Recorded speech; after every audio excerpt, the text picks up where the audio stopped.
Halo, Assalamualaikum rekan Jawa Barat. Apa kabar nih? Semoga semuanya dalam keadaan sehat ya. Rekanita, nggak kerasa ya udah masuk malam minggu lagi. Itu artinya saatnya rekanita pantengin dan dengerin podcast Tongkrongan Pelajar. Podcastnya Pelajar Jawa Barat, podcast yang akan membahas hal-hal ringan namun bermanfaat buat kita semua. Oh ya rekanita, tanggal 8 Maret kemarin kita baru aja memperingati Hari Perempuan ya. Nah, motivasi baru apa nih yang kalian dapetin di Hari Perempuan kemarin? Yang jelas tentunya kita harus bisa menjadi perempuan-perempuan yang kuat, produktif, dan hebat ya. Nah, karena baru kemarin kita memperingati IWD atau Hari Perempuan Internasional, kali ini kita mau bincang-bincang soal kesetaraan gender nih, bareng pakarnya loh. Bareng siapa coba? Bareng perempuan hebat, yaitu Teh Hana. Nah, beliau ini pakarnya di bidang kesetaraan gender karena beliau sering terlibat di penelitian dan riset perempuan. Beliau juga salah satu dosen di UIN Sunan Gunung Jati Bandung. Yuk langsung aja kita sapa Teh Hana. Assalamualaikum Teh, gimana kabarnya Teh, Damang? Waalaikumsalam. Alhamdulillah, saya. Alhamdulillah. Sebelumnya terima kasih banyak ya Teh udah mau sharing sama bincang-bincang bareng di podcast IPPNU Jabar di Tongkrongan Pelajar. Iya. Makasih juga Teh udah ngeluangin waktunya di tengah kesibukan Teteh ya. Ya, sama-sama. Gimana? Nah, ini Teh kemarin kan kita baru memperingati hari IWD ya Teh ya, International Women's Day ya Teh ya. Iya, betul. Itu pas banget nih sekarang kita narasumbernya Teteh, apalagi Teteh ini kan aktivis perempuan gitu yang sudah terkenal hebat gitu ya Teh ya. Waduh. Enggak, biasa aja. Iya. Sebelumnya sedikit saya perkenalkan, Teh Hana ini salah satu dosen di UIN Sunan Gunung Jati Bandung, dan beliau pun sering terlibat di penelitian dan riset-riset keperempuanan. Beliau juga S1, S2, S3 telah mengenyam pendidikan sampai S3 di UIN Sunan Gunung Jati Bandung. Dan di struktural NU, Teh Hana ini juga sebagai Wakil Ketua 2 PW ISNU Jawa Barat, kemudian juga sebagai Wakil Ketua 7 ya? Oh, Wakil Ketua 7 Teh. Ya, Teh. Wakil Ketua 7 PW ISNU Jawa Barat, kemudian juga di Fatayat ya Teh ya? Oh iya, kalau di ISNU betul Wakil Ketua 2 ya. Kalau di Fatayat saya Wakil Ketua 7. Oh iya, di Fatayatnya sebagai Wakil Ketua 7. Selain itu di Wakil Ketua DPDKN Iya. ya Teh? Di bidang pendidikan ya. Bidang Wakil Ketua. Nah, keren banget kan. Jadi mudah-mudahan doain juga nih Teh biar rekanita Jawa Barat khususnya bisa mengikuti jejak Teteh, minimalnya di pendidikannya sampai S3 gitu ya Teh ya. Doain juga ya. Amin. Ya. Oke Teh, jadi sengaja IPPNU Jawa Barat mengundang Teteh sebagai pembicara di Tongkrongan Pelajar kali ini karena temanya memang kesetaraan gender nih Teh. Nah, selama ini kan yang kita lihat nih Teh, kesetaraan gender itu masih menuai pro kontra gitu ya Teh ya. Iya betul. Jadi pengen tahu nih Teh, sebenarnya arti atau makna dari kesetaraan gender itu apa sih, dan sebenarnya arah kesetaraan gender itu kemana nih Teh, biar kita nggak salah paham gitu Teh. Mangga Teh. Iya. Ya, ini tadi dengan siapa dari IPPNU ini? Saya Tatik Teh, lupa sampai. Iya. Iya, Tatik Fitriani Teh. Iya, makasih Tatik ya. Yes. Iya. Ya, sebagai sebuah istilah ya, bagaimanapun juga selalu ada yang mendukung dan yang menolak ya, gitu. Apalagi istilah yang terkait dengan kesetaraan gender. Mulai ada dari yang mempermasalahkan kata setara itu sendiri. Kan kesetaraan gender dari dua suku kata. Ada kesetaraan, ada gender. Dari kata setara sendiri misalkan ada yang menolak gitu. Apakah mungkin gitu kan perempuan dan laki-laki ini setara gitu. Karena tadi makna setara ini seringkali diartikan ya dengan sameness ya, atau persamaan gitu. Ya sampai kapanpun ya laki-laki dan perempuan tidak akan sama gitu. Padahal kata setara ini ya tidak tidak bermakna sama ya gitu. Artinya setara ini senilai kan gitu ya, senilai atau sebangun. Artinya berbicara dari sisi kualitas di sini gitu. Dan juga ada yang memilih misalkan saya sih lebih memilih memakai kata keadilan deh gitu, keadilan gender, jangan pakai kesetaraan gitu. Ada juga yang pada akhirnya lebih suka dengan kata keadilan. Aku sih lebih senang dengan equity daripada equality. Kalau kesetaraan kan dalam bahasa Inggris diartikan equality kan, equal gitu. Kalau keadilan itu equity. Karena kalau keadilan kan memang menempatkan sesuatu pada porsinya gitu. Artinya pada satu kesempatan bisa jadi sama, tapi pada kesempatan yang lain gitu pada akhirnya berbeda, disesuaikan dengan kondisi dan kondisi dan kebutuhan masing-masing. Karena tentu kebutuhan laki-laki dan kebutuhan perempuan itu berbeda gitu. Nah, karena di sini pertanyaannya adalah kesetaraan gender, dan memang kadang juga yang lebih diungkap itu adalah kesetaraan gender gitu ya. Sehingga ya kalau arahnya mau kemana gitu ya, sebetulnya kalau saya sendiri sih sebetulnya lebih sepakat dengan keadilan ya gitu, keadilan gender daripada bahkan keadilan hakiki gitu. Seperti keadilan gender Islam yang suka yang dengan guru saya Bu Nurofiah misalkan. Jadi karena tadi kalau kesetaraan memang terkadang lebih diidentikan dengan feminist gitu. Ya meskipun kita sendiri mengakui bahwa ada titik-titik persamaan antara laki-laki dan perempuan. Ada gitu, ya ada lah gitu. Sama-sama sebagai manusia, sama toh? Ya, betul deh. Sama-sama sebagai hamba Allah kan gitu. Sama-sama memiliki potensi gitu, sama-sama sebagai khalifah Allah di muka bumi, sama-sama menerima perjanjian primordial kan gitu.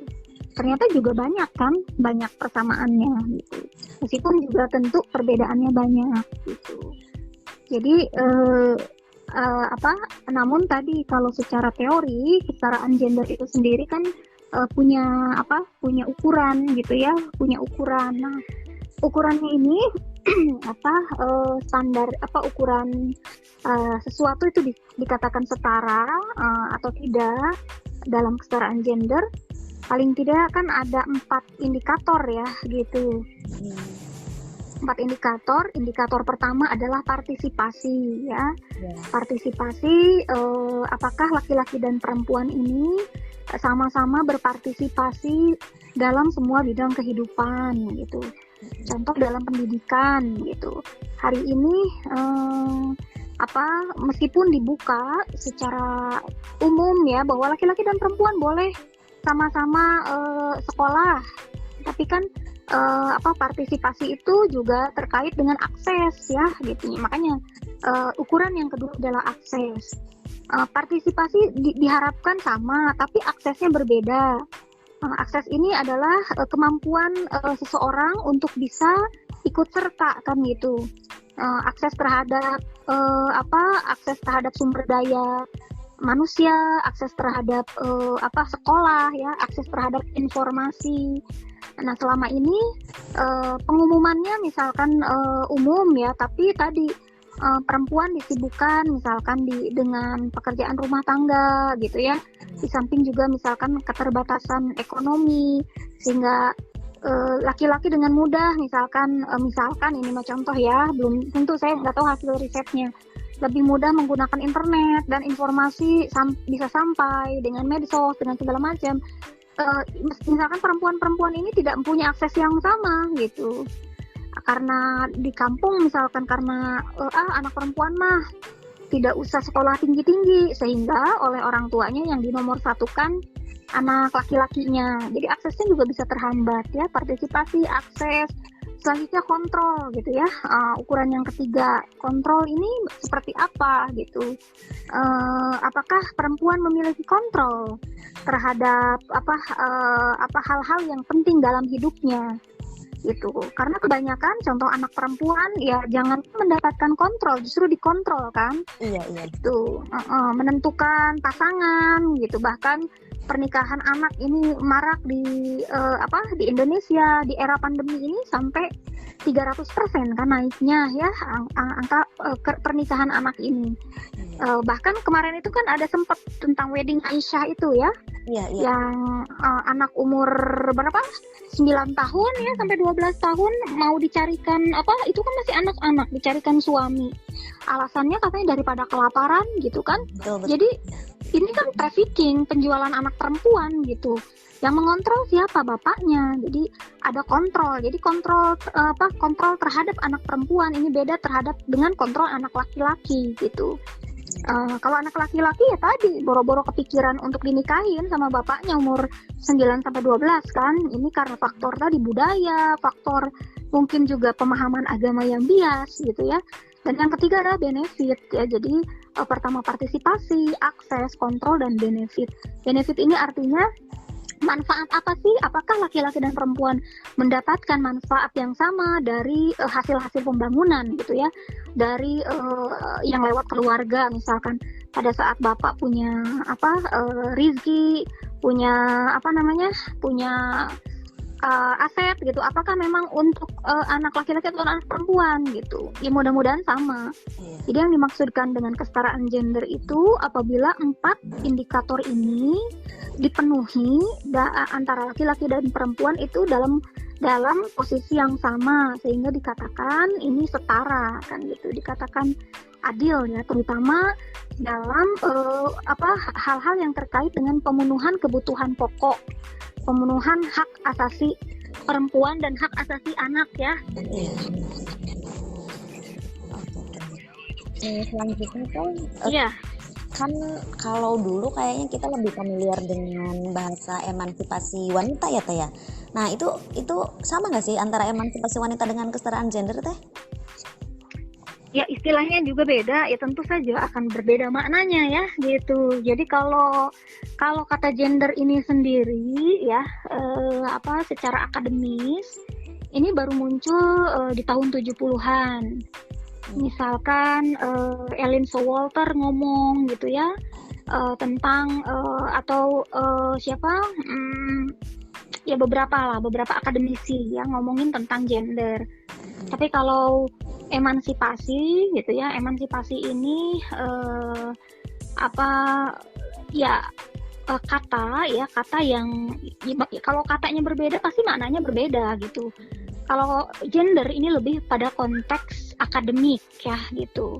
Kalau emansipasi ini lebih pada konteks sosial gitu ya, yang dikenal oleh masyarakat. Padahal tadi emansipatoris juga ya, emansipasi ya artinya ikut serta kan gitu ya, ikut serta. Karena perempuan memang belum terlibat banyak saat itu. Kata emansipasi sih di zaman Soeharto juga udah ada ya, Orde Baru gitu. Perempuan ini diikut sertakan dalam program-program pembangunan, dalam dalam hal-hal yang terkait dengan kehidupan manusia yang sangat penting ya, dalam sisi pendidikan, kesehatan misalkan gitu. Jadi emansipasi ini tidak hanya identik dengan perempuan ya, laki-laki juga bisa beremansipasi ya, terlibat aktif kan, ikut serta. Cuma laki-laki memang hari ini misalkan angka melek huruf, terus tenaga kerja ya, artinya tingkat laki-laki yang bekerja lebih tinggi dari perempuan, sehingga yang masih kurang ya diemansipasi kan gitu. Hanya ikut serta saja. Tapi kalau gender ya ini beda wilayah gitu. Kalau gender ini merupakan bisa jadi sebuah alat analisis ya, analisis sosial ya. Jadi analisis gender ini juga sama, bisa kedudukannya sama dengan alat analisis yang lain seperti analisis struktural, analisis fungsional ya, secara teori ya. Jadi gender juga masuk ke dalam teori sosial. Jadi sangat akademis. Ya tentu beda dengan kata emansipasi yang common sense kan gitu kan. Seperti itu ya perbedaannya kalau menurut saya kan gitu. Baik, Teh.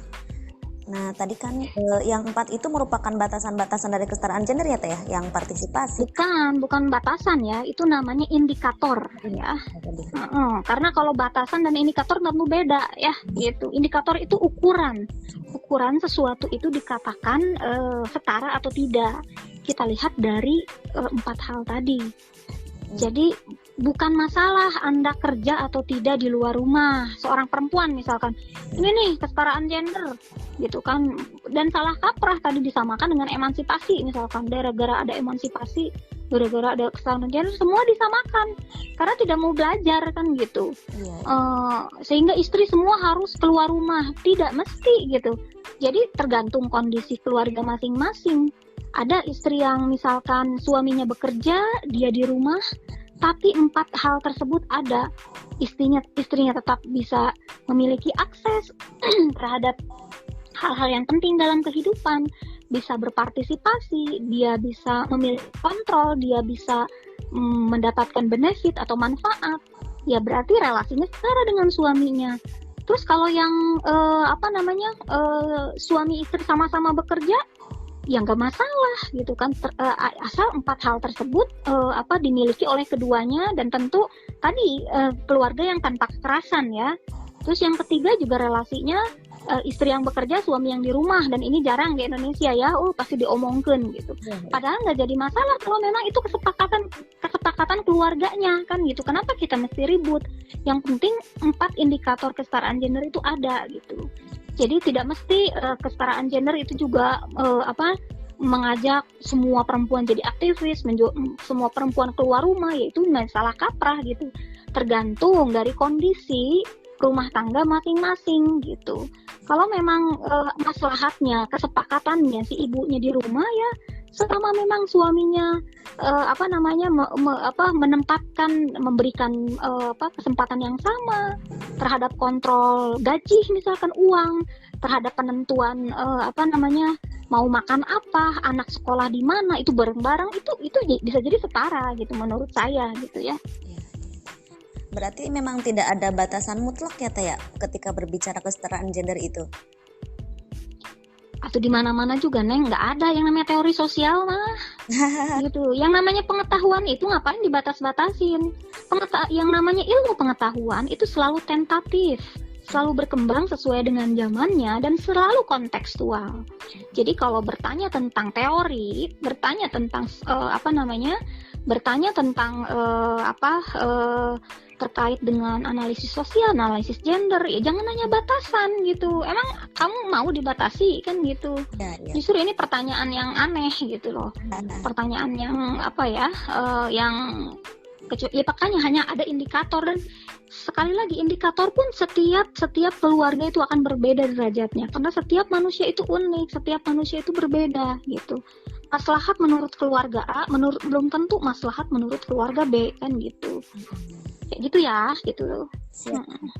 Nah selanjutnya Teh, ketika kesetaraan gender kemudian digembor-gemborkan dan itu pun jadi salah satu analisis di akademik gitu ya Teh ya. Nah kebanyakan sekarang kan maksud digembar-gemborkan tuh gimana? Maksudnya di banyak yang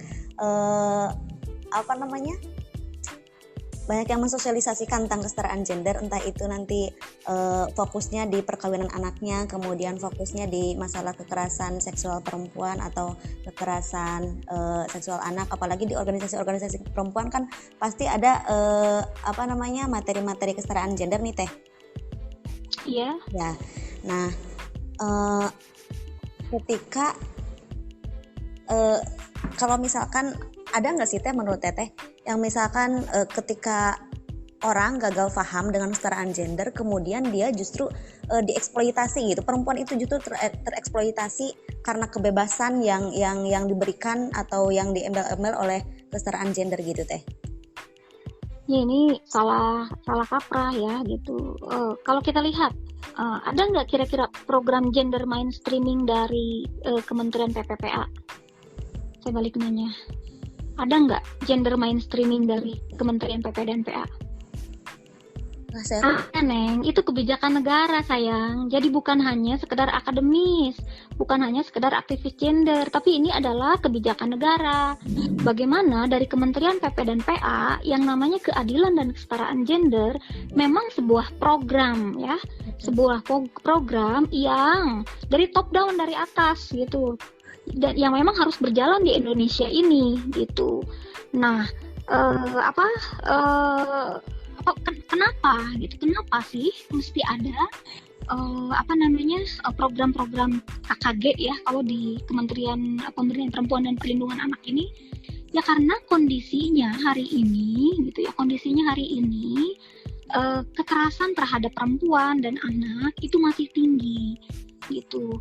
Terus juga perempuan yang tidak hanya mengalami kekerasan ya, kekerasan dalam semua aspek, dari kekerasan di wilayah domestik, KDRT, maupun di wilayah publik, itu masih tinggi angkanya. Bukan berarti laki-laki tidak ada, di situ laki-laki pun ada, jadi korban hanya sedikit gitu, ya hanya sedikit. Sehingga tadi akhirnya pemerintah pun membuat undang-undang PKDRT, ya penghapusan kekerasan dalam rumah tangga kan gitu. Jadi istilahnya kadang orang itu tidak mau paham, gagal paham dengan gender karena mereka apalagi awas nanti kebablasan. Maksud lo kebablasan apa, lo kagak ngerti kagak keadilan dan kesetaraan gender kan gitu. Sok sekarang lo tonton berita-berita di TV, banyak nggak anak perempuan yang diperkosa?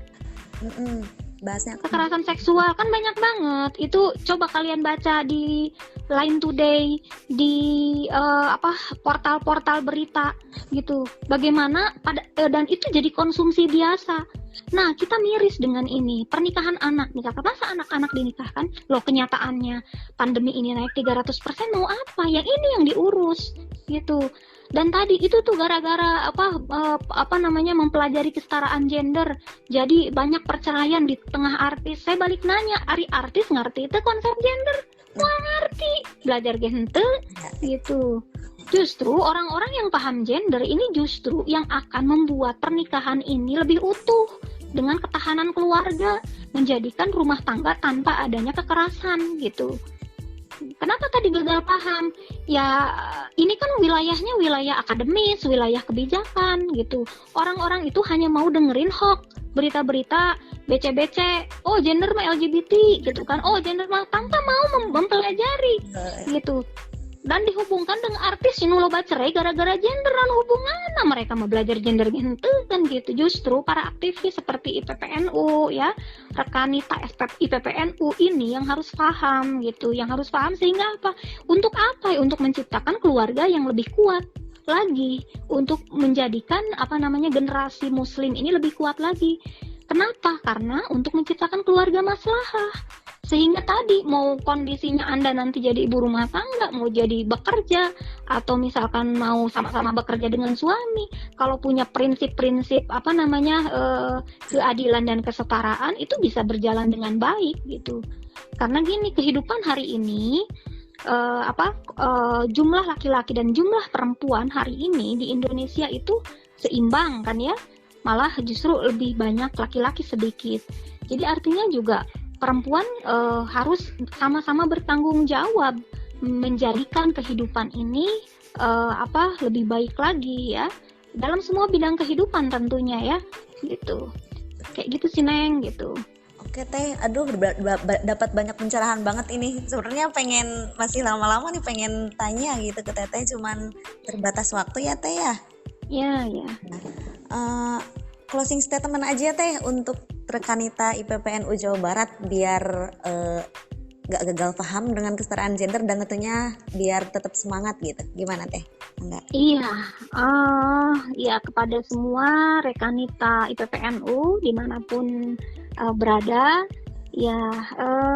saya mungkin menyarankan ya kepada kita semua, tentu tidak hanya kepada Anda, untuk tetap open mind ya, membuka pikiran dengan berbagai disiplin ilmu, pemahaman, dan kalau bisa gitu kan, pelajarilah sesuatu itu ya memang dari sumbernya atau dari apa namanya dari referensi yang muktabaroh gitu kan, dari sirah Rasul, bagaimana berelasi dengan Khadijah dengan begitu apa namanya setara kan gitu ya.